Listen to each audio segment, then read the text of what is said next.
Hey everybody, welcome to the show, Half-Ass Professionals. I'm here with Andrew, and today we're going to be talking about M4 versus M16, because a lot of people don't realize there is a difference, especially if you're not as familiar and you deal too much with listening to mainstream media. Everything is an AR-15, but there's stark differences between the two, and Andrew's pretty much going to lead the charge on this video. As a Marine, he's intimately familiar with the M16 platform. But before we get there, we have our giveaway. So, like, follow, subscribe on the channel, just on YouTube, and one lucky subscriber will be sent 500 rounds Winchester brass case 9mm. It's that simple. Just like, follow, subscribe, and then when we get to 2,500 subscribers, we'll send it to you. So, or you can pick it up if you're local. But yeah, that's pretty much it for that. But I realized that last week we missed a segment, which was meanest comment of the week, because there wasn't one. We must be doing a better job. So, or just all the trolls took vacation at the same time. I don't know. Maybe it's spring break somewhere. I don't know. But I think it was spring break last week. Well, there's spring break a lot going on right now. Your boys aren't old enough to be there yet, but our kids was a couple weeks ago. But nonetheless, this week's meanest comment of the week is pretty simple. We got called commies, so, for posting gun stuff, and then reported. That's about it. So we'll tag that guy up here, but nothing too earth-shattering there. Is it because of the AKs on the wall behind me? Does that make me a commie? I mean, you're commie adjacent. Hey, you have to know how to use the weapon of your enemy. That's all I'm saying. That's true, and Lord knows I need some practice after that little video of the safety selector. Just flubbing around on that all day. So anyway, we'll get straight into today's video. M16 versus M4, so I'll let you lead the charge on this one. So the reason that we really wanted to do this video was because there's been a lot of companies bringing back M16s, especially the A2 variant, which is kind of what I have sitting on the wall right here next to me. And so many people come into the store and they say that they don't see a reason for it. Why would you want just a bigger AR-15? And that was kind of when we realized that probably 90+% of people, the only thing that they know about the AR-15 is that feeling you get when you shoot a 16-inch carbine. And they don't realize that when you get a rifle-length gun with a 20-inch barrel and a longer gas system and a longer recoil system, it completely changes that rifle. Yep, because the real difference between the two literally is you have longer gas system, you have a longer barrel with an M16, you have a longer recoil system with the buffer tube assembly. Yeah. So what does that translate to? So you get a lot more time for your gunpowder to burn before the blast goes backwards towards your shoulder. So the recoil already is severely reduced. Then when it actually is recoiling, there's a lot more mass and length of your recoil system. So it makes the feeling of the recoil so much softer. So it's so much easier and smoother to shoot an M16 than it is to shoot like an M4, or what most people would call a modern day AR-15. Like this guy. Yep, so that is an example of a Block 2 M4. It's a completely modern gun. Military units, all over the place are using that gun right now to great success. Yeah, what's the difference between a traditional M4 and a commercial M4 AR-15? Other than the full auto versus semi-auto? Yeah, I mean, of course that's the obvious. That's the obvious. But there is another difference that I didn't really put two and two together with until we were talking about before this video. So a real military M4 is going to have a 14.5-inch barrel, whereas a civilian M4, like what most people are used to seeing, is going to have a 16-inch barrel, just to kind of be in compliance with the ATF and make sure it's not an NFA item. Yep. But they're still both going to have that carbine length gas system, which is way shorter, way more volatile in terms of recoil. They're still going to have those really light buffers, those smaller springs, the smaller tubes. Everything is shrunken down, everything's lighter. So the recoil impulse is going to be a lot worse, a lot rougher. So, but let's reference that a little bit, because at the end of the day, I know, at least in boot camp, my drill instructor put it on his junk and pulled the trigger. It's like, yeah, there's no recoil, because there's not even in an M4 platform, there's not a ton of recoil. There really isn't. The only time you really would ever experience the recoil majorly is if you were at a flat range and you were trying to do some sort of precise work. Like, let's say I'm trying to hit a target at a long distance over and over and over again. The less my recoil can be, the quicker I can have follow-up shots because my scope's moving less, my sights are right there on target. Also for close-up rapid-fire work too, if my gun's just not moving at all, my shots are staying exactly where they need to stay. And with an M16, even at close quarters, you can get all your rounds right where you need them with the gun barely moving, as opposed to the M4, which is going to rise on you a little bit quicker. It's going to move a little bit more. It's not going to hurt your shoulder. We're not talking 12 gauge here. All I can think of right now is all the lefty news outlets when they're like, it's like shooting, it's like getting punched in the shoulder by Mike Tyson. It broke my arm. Yeah, right. Some of the clips from those idiots are hilarious. So the guy from MSNBC who cries when he shoots the AR-15. Yeah. Like, dude, come on, man. Yeah.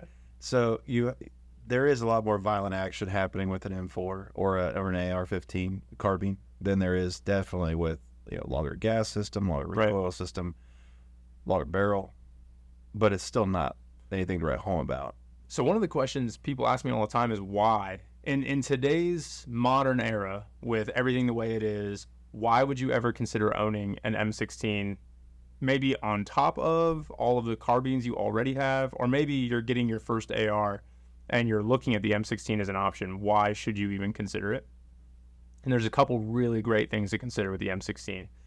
First and foremost, the M16 is designed to utilize cheap ammo to its absolute fullest potential. That's true. So like your cheapest 55 grain 223, the kind of stuff people say, well, this is just for target practice. It's not for going to war or for practical self-defense. That's the stuff the M16 loves to use. That round out of an M16 is scary lethal. It is very, very powerful. It'll travel very far, very flat, be very controllable.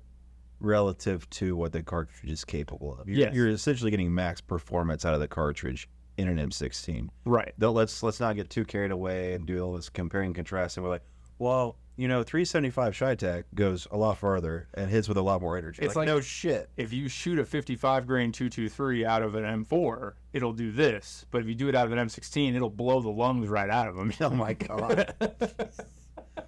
Right out the back. Right out the back. No, that's one thing to keep in mind with this too. When we're shooting a lot of these videos and when we're referencing a lot of this stuff is you keep in mind what the comparisons are. It's not apples and oranges, apples and apples. So we're comparing the M4 and the ballistics of how 223 or 5.56 bullet is out of a 16-inch and carbine gas than versus a 20-inch with rifling gas. So if you take that same cheap target ammo from your M16 and you shoot it out of your M4, you're going to notice a substantial loss in performance.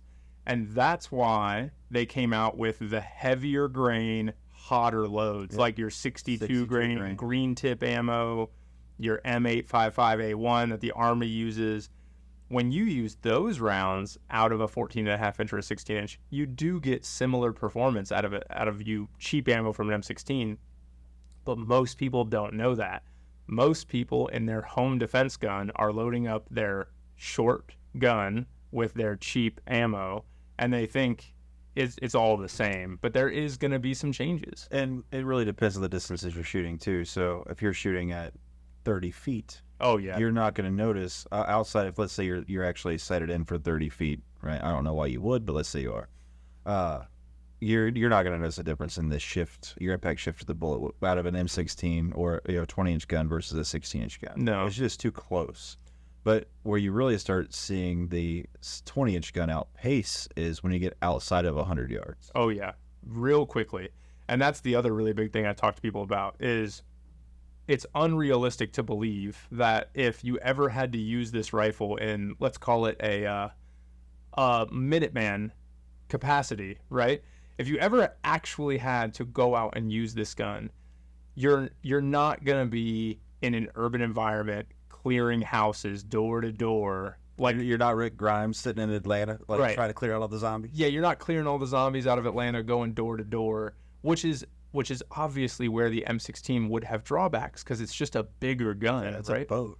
you're most likely going to be outdoors. You're most likely going to be taking shots at hundreds of yards, whatever your vision for an area is, across a cornfield, something like that. And in those circumstances, the M16 has far less deviation. It's far more consistent of a performer. It's going to be way softer recoiling, so much easier to make follow-up shot after follow-up shot after follow-up shot, and it's going to just perform better. I'm very confident that I can hit a target with an M16 between 500 and 800 yards, even with just iron sights. But with an M4, I'm shaving hundreds of yards off of that comfortable number. And let's be honest, you have less deviation in 20-inch guns between accuracy, right? So if you look at something that is like a Stoner M16 versus the old E2s versus some of the other ones, I mean, you definitely have like a good, better, best in that lineup, and I can't think of what they would be, but your deviation of the bullet is going to be a lot less than what it is with comparing it to a 16-inch. However, you can get accuracy out of 16-inch guns. You just pay for it.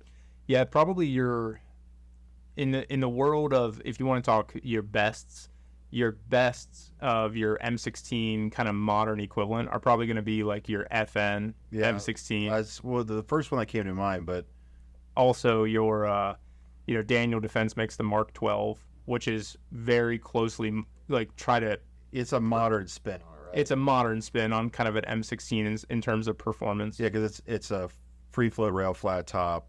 You don't have the carry handle. You have all the performance upgrades of what the modern science brings to the table, but in an old school. You can still go to most gun stores and you can pick up a Bushmaster M16, just like this guy right here, or a Colt, or even an Anderson M16 for a great price, and you get so much gun for that price. Yeah. And this is the kind of gun, how many times have you seen someone throw a big scope on their short little AR-15, and you just kind of roll your eyes? Literally last week, guy come in, and I mean, to each their own. Everybody has got their use case, what they want to do, and maybe this works for that guy, right? But 5 to 25 strike eagle. Oh my God! On a 16-inch carbine, I'm like, that's a lot of optic, man. You need to look all the way up that groundhog's nose before you put him in the ground. Well, he was a little older, so I get it. Okay, your vision starts going things like that, but still, man, that you're outpacing the scope's outpacing the cartridge at that point. Do you want to see its pores? But that's where, I go out to the flat range with some of my bolt actions, and I'll see guys out there with 20-inch barrel M16s with 5 to 25 scopes, and they're really pushing the envelope. They're making those 800-yard shots. They're really seeing what you can accomplish with 223. And for a lot of people, that's pretty fun, because it's very unrealistic that you're going to learn how to become a mile shooter. But with a scope and a decent M16, you can probably become a really good long-range shooter to the capacity of that caliber. So what's effective range for an M16? 500 to 600 yards, most likely. What's effective range for an M4? 400 to 500, so you're talking a little bit less. But as you're approaching that maximum distance, you're going to start to see a lot of your deviation kind of widen up on the M4, whereas the M16 is still a little tighter. And keep in mind, too, when we're talking about this, we're talking about the capability of the platform and the bullet. There's other factors here at play, too. I mean, glass comes into play. Sure.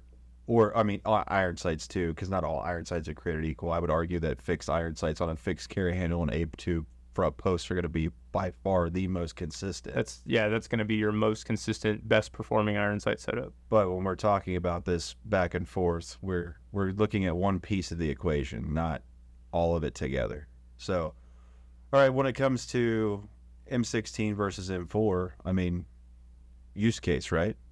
So, as an Ohioan in Central Ohio, what am I going to use my M16 for that is better served than what the M4 is?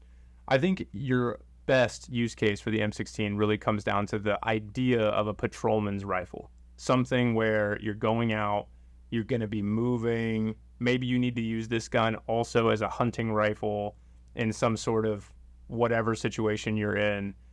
The M16 is going to be a little bit more all around suited for something like that.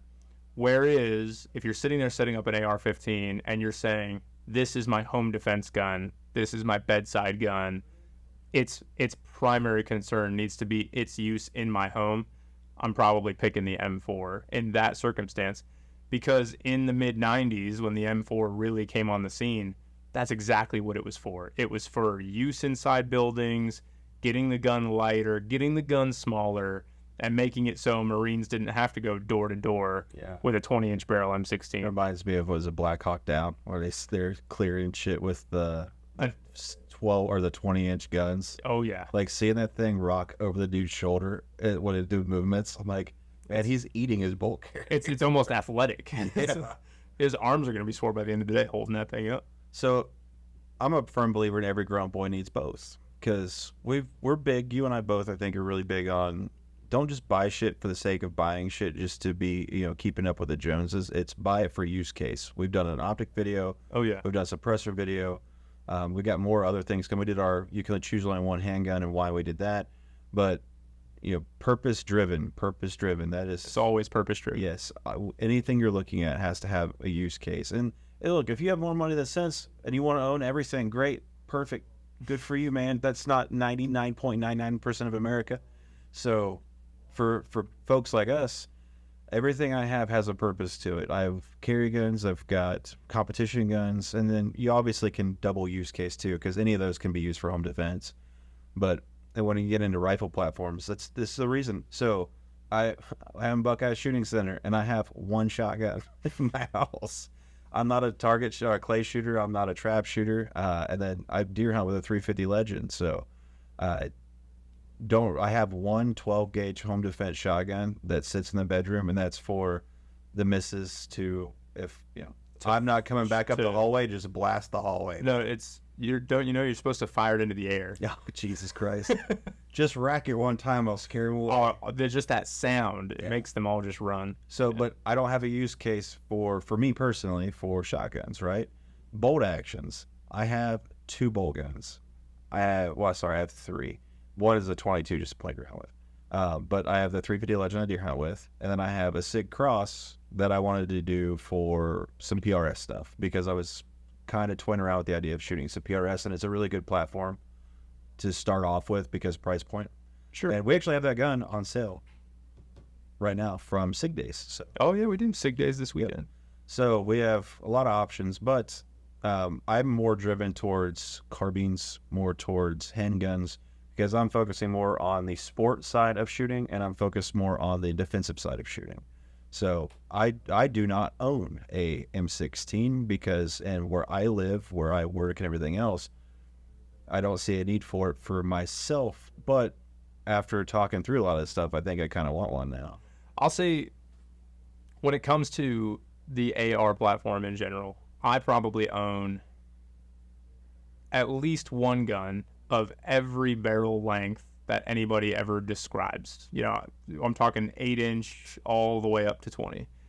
And where I get a lot of value in it is the difference in the type of training that I can get out of these different guns. Because I love to go to the range, and I like to train. I like to actually feel the way that the guns interact differently.